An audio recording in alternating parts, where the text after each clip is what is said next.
Në qytetin e Korçës është çelur ekspozita kostumografike Na ishte dikur, nisma e dytë artistike e Lirika Pojanit, realizuar në bashkëpunim me Vasil Mihon.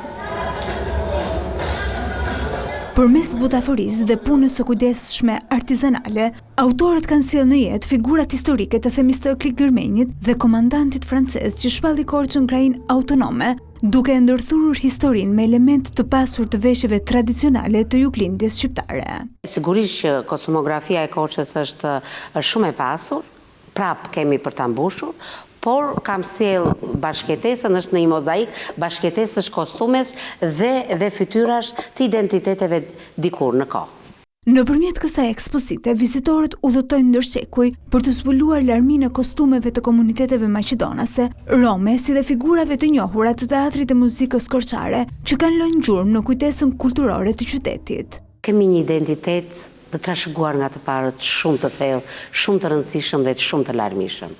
Po të shikosh me vëmendje, ka simbole, kostume, ngjyra, sepse kështu e kemi të pasur zonën tonë dhe të gjitha zonat i kanë prekur. Por nuk kam lënë dhe komunitetet që neve jetojmë, bashkëtesën që e kemi në vite dhe sot e kemi në harmoni.